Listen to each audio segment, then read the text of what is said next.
Many, many years ago in Matsuyama, in old Japan, there lived a man, his wife, and their only child, a daughter, whom they loved more than life itself. One day, the father told his wife, "I have been asked to travel on business to Kyoto. It is a great honor, but it is hundreds of miles away from here, and the roads are very rough. I shall have to walk every step of the way." "I am delighted for you, but the journey will be too long and difficult for your daughter and me. You must take good care of yourself and try to come back as soon as you possibly can," replied his wife.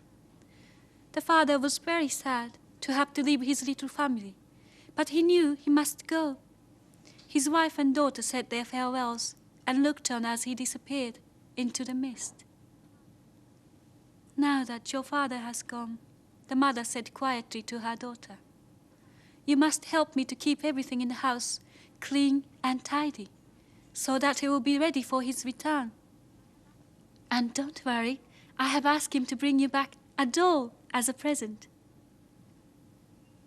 The winter went by slowly. The wife spun thread and taught her daughter to read the stories of old Japan. At last, one day, the father returned. How different he looked.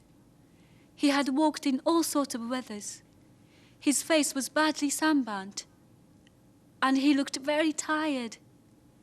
He untied his sandals and sat down in the tidy, clean living room. "How good it is to be back," he said with a sigh. He took something out of a bamboo basket at his side and said to his little girl, "Here is the doll you deserve for having taken such good care of the house and your mother." "Oh, thank you, father," the child said with tears of joy in her eyes. She had never seen a more beautiful doll than this particular one, which had come all the way from Kyoto. The husband was delighted to have made his daughter so happy.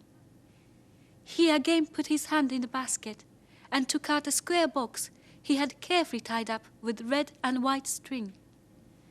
"And this," he said to his wife affectionately, "it's for you."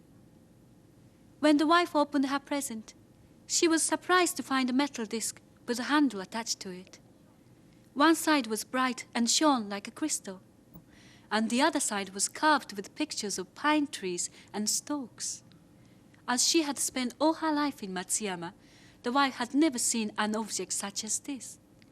She looked at the disc and then asked her husband, with a touch of fear, "What is this thing you have given me?" The husband laughed joyfully. "The present I have brought you is called a mirror. When you look in it, you see your own face reflected in it. There is an old Japanese saying that the mirror is the soul of the woman, for it shows what is in her heart. If a woman keeps her mirror bright and clear, that means her heart is pure and good. Please, dear wife, take good care of your mirror." "If it is true that the mirror represents my soul," she said, "I shall guard it preciously all my life." And so saying, she put the mirror away very carefully. As the years went by, the daughter grew into a beautiful young girl, just as a flower buds and blossoms. But as some blossom, others fade and die, and so it was with the little family. The mother had become very ill, indeed so pale and thin, that she spent her days lying in bed, cared for by her loving husband and her devoted daughter. One day, the daughter was alone with her mother. The mother was almost too weak to speak, but she managed to say with difficulty, "Dear child, I know that I have not long to live. I would like to give you something to remember me by when I'm gone. Your father gave me this thing called a mirror when he came back from Kyoto. Please take it and keep it. After I am gone, whenever you feel lonely, look at the mirror, and you will always see me. But do not tell anybody the secret of the mirror." Having said that, The woman handed a mirror to her daughter, and that evening she died peacefully, with her husband and her daughter at her bedside. Poor father and daughter, they were beside themselves with sorrow. The girl couldn't get her mother out of her mind. One day, when her father was out working, the daughter remembered her mother's parting gift. "Why have I not thought of it before? I must get the mirror immediately." And the girl did just that. As she looked in the mirror, she did indeed see her mother's face. But it was the face she had known as a child. It was young and beautiful. "Oh, it is indeed my mother's soul that I see. How beautiful and comforting she is. I shall always look at her whenever I feel sad and lonely." Looking at the mirror gave the girl such comfort that she looked at it every morning and every night. Exactly 1 year after his wife had died, the father's family persuaded him to marry again. The girl was gentle and kind to her stepmother, because that was her nature.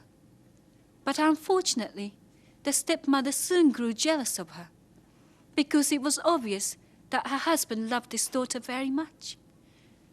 As for the daughter, she was really deeply unhappy. She tried hard to be kind to her stepmother, but no matter what she did, her stepmother would not trust her. So it was because she was so unhappy that she made sure to look in the mirror every day. That was the only comfort she was able to get. One day, the stepmother went to her husband and told him, "I am afraid of your daughter.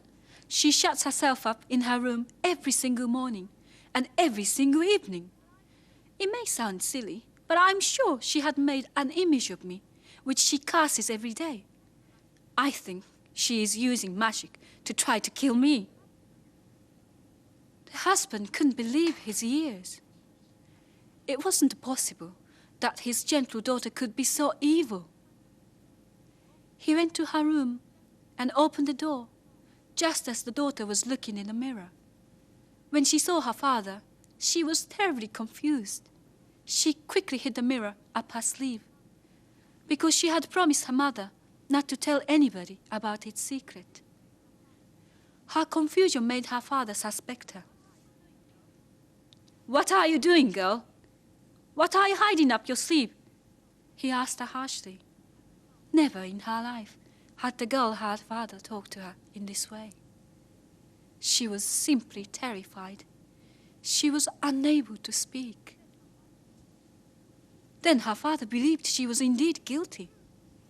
"So it is true," he said, "that you curse your stepmother every day and wish that she were dead."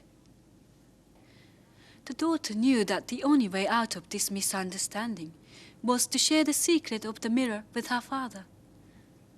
"Father," she said, as she took the mirror from her sleeve, "Father, this is what you saw me looking at just now."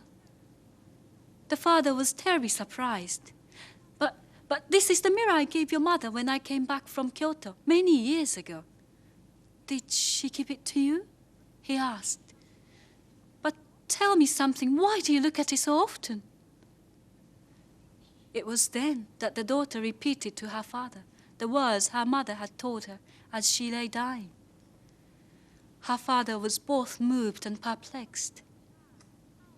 "But my child, how on earth can you meet the soul of your dead mother by looking at this mirror?" "How?"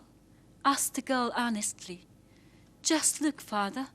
Look, and you will see that it is true." She placed the mirror in front of her own sweet face and said, "Now, do you still doubt me?" It was then that the father understood everything. "Oh, how stupid I am," he said. "It has taken me some time to understand. You look exactly like your mother. So every time you look in the mirror at your own face, you think you are seeing her. Oh, my dear child, please forgive me for suspecting you." Just at that moment, the stepmother, who had been listening at the door and had heard every single word, came into the room. "I am ashamed. I am so ashamed, she said through her tears. Forgive me for my evil thoughts. I shall try my best to make up to you for all the unhappiness I have caused you. I asked you to forget about the past and bid you to give me a little of the daughter's love you gave your mother. In this way, the stepmother humbled herself to ask forgiveness from the girl she had so wronged. Because the girl's nature was sweet and kind, she forgave her stepmother. And from that moment on, all three lived together as happily as fish in water. Goodbye.